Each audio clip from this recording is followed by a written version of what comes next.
Long ago, in a village tucked between the mighty baobab trees and whispering grasslands, there lived a man named Ekong, known far and wide for his restless curiosity. Ekong was not a hunter, nor a farmer, nor even a warrior. He was a wanderer, always walking far beyond the village paths, drawn by the mysteries of the world. Elders would shake their heads as he passed, muttering, "That boy will one day wander into something he cannot explain." One evening, after a quarrel with his brother over a broken calabash, Ekong stormed out of the compound and ventured deep into the forest, far beyond where the drums could be heard. The sun melted into the horizon, and night creatures stirred, but Ekong pressed on, guided only by moonlight and anger. After hours of walking, he stumbled upon a clearing filled with silence so quiet even the crickets refused to chirp. At the center of the clearing was a skull, old, dry, and half buried in the sand. Yet it gleamed strangely in the moonlight. Ekong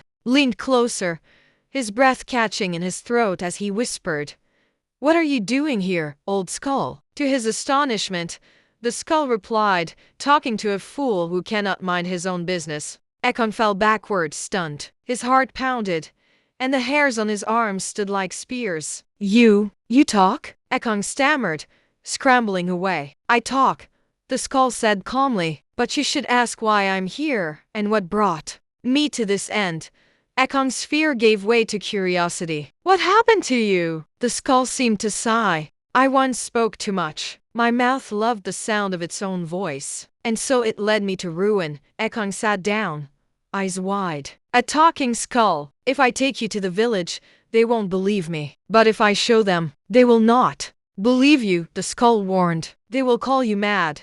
"I don't care," Ekong said. "This will make me famous. I'll be the man who found the talking skull." The next morning, Ekong returned with a sack, carefully placing the skull inside, and set off for the village. He burst into the village square, drawing a crowd as he banged his walking stick on the ground. "People of the village," he cried, "I have found a talking skull." The villagers murmured among themselves. Children giggled. Women exchanged glances. The chief was summoned. Chief Ikro stepped forward, his leopard skin robe trailing behind him. "Ekong," he said, "have you returned from your wanderings with madness?" "No, Chief," Ekong said, placing the skull on a stool in the center of the square. "This skull speaks, then let us hear it," the chief said, folding his arms. All eyes turned to the skull. Ekong cleared his throat. "Speak, old skull. Tell them what you told me." Silence. "Go on," Ekong said nervously. "Speak."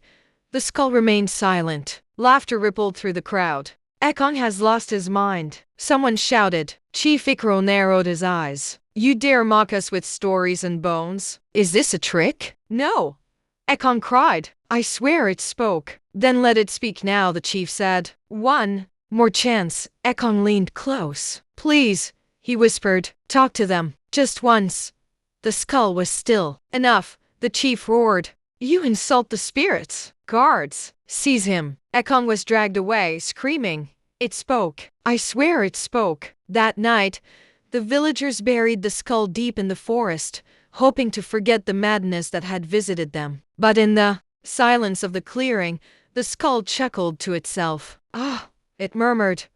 "I warned him." Days passed. Ekong sat in the village prison, muttering to himself, replaying the moment over and over. The elders decided he was a danger to the peace. They decreed that he be taken far into the wilderness and left to the will of the spirits. Bound and blindfolded, Ekong was led out and left beneath the same tree where he'd first met the skull. The rope was cut, the guards disappeared, and Ekong opened his eyes to find himself face to face with the talking skull once again. "You," he whispered. "Me," the skull replied. "You did not listen. Why didn't you speak when they were watching?" Ekong asked desperately. "Because wisdom is for the ears that are ready," said the skull, "and mouths that cannot stay shut must often be taught by silence. So what will become of me?" Ekong asked. "What became of me?" the skull answered. "You spoke when you should have listened. Now you will stay, as I stayed." And so, the forest grew one more whispering voice in the night, a voice that once chased fame and found a warning instead. Ekong's cries echoed through the night, but no one came. The forest had swallowed him whole, just as it had the skull. Before him a tea first, he shouted for hours, begging for forgiveness, promising to stay silent forever, if only he could go home. But the trees offered no reply, and the wind only carried back the words he had wasted. In time, Ekong sat quietly beside the skull, day after day, refusing food, refusing thought, until he too grew hollow inside. "I should never have spoken," he whispered one night. "I should have listened." The skull turned slightly toward him. "Now you are beginning to learn.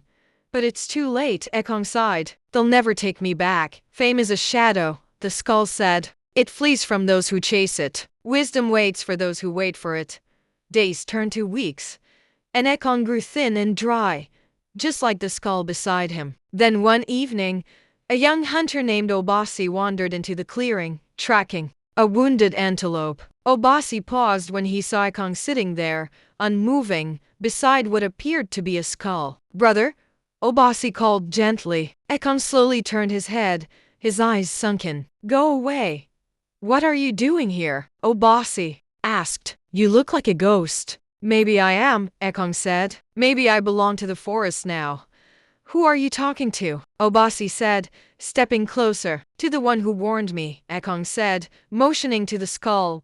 "That's just a skull," Obasi said, frowning. "No," Ekong replied. "It speaks, but only when no one else is listening." Obasi crouched down. "A talking skull? Are you sure you're not mad?" "I once thought I had found something incredible," Ekong said softly, "but I did not understand its power." Obasi was about to laugh, but the skull turned toward him and said, "Beware the temptation of disbelief, young hunter." Obasi jumped back, mouth wide open. It speaks. Only when it wishes to," Ekong said, "and only to those who listen with humility."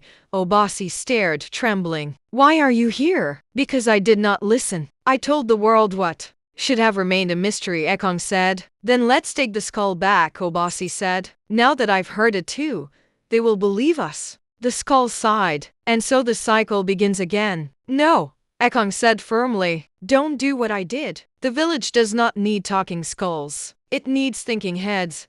Obasi sat quietly, absorbing the weight of Ekong's words. "Then what should I do?" he asked finally. "Go back," Ekong said. "Live well. Speak less. Listen more. And tell no one what you saw." "But how will they know the truth?" Obasi asked. "Truth lives in silence," said the skull, "and grows in the hearts of those who honor it." Obasi stood slowly, nodding. "I will go. But what will become of you?" "I will remain," Ekong said. "Some lessons must be guarded. Some must be endured. Farewell," Obasi whispered, bowing to them both before disappearing into the trees. Years passed, and Obasi became a wise man in the village, a leader who spoke only when necessary and listened more than he spoke. He never told the tale of the talking skull, though the memory never left him. Some nights, he would walk to the edge of the forest and whisper, "I have not forgotten."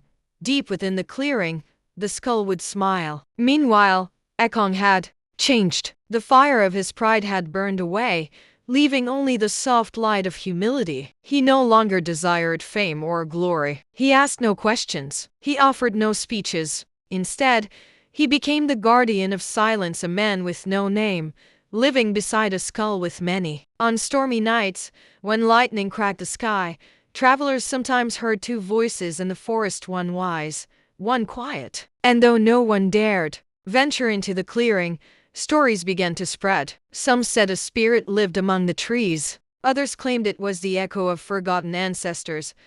But a few old ones, with eyes like river stones, would whisper, "That is the place where wisdom speaks." If you are quiet enough to hear it, over time, the story of Ekong faded into legend, then into myth. But the forest remained, and so did the skull. And in the heart of that silent grove, a lesson waited, one spoken in hushes and heard only by those who came not seeking fame, but truth. One season, many rains later, the village was suffering from great drought. The rivers had dried, the crops withered, and even the elders' stories seemed tired. A new chief had risen, Chief Dogo, strong of will but weak of patience. He valued power over wisdom, volume over silence. He called his council together and declared, "We must search beyond these lands. Perhaps in the forest lies the secret to end this suffering. Many villagers trembled at the idea. The forest was still considered sacred. No one dared go far into its depths. But the chief chose a brave youth named Zuri, sharp-eyed and eager to prove himself. "You will go beyond the baobabs," Chief Dogo said. "Return only with something useful or don't return at all." Zuri bowed. "I will not fail you." With only a calabash of water and a charm from his mother, Zuri ventured into the forest, deeper than any of his kin had dared. Birds grew silent. The trees thickened. The air changed. And then, one dusk, Zuri stumbled into a clearing filled with eerie calm. There, sitting beneath an ancient tree, was a man still, weathered, peaceful, and beside him, a skull resting upon a smooth stone. "Greetings," Zuri said, cautious but respectful. The man opened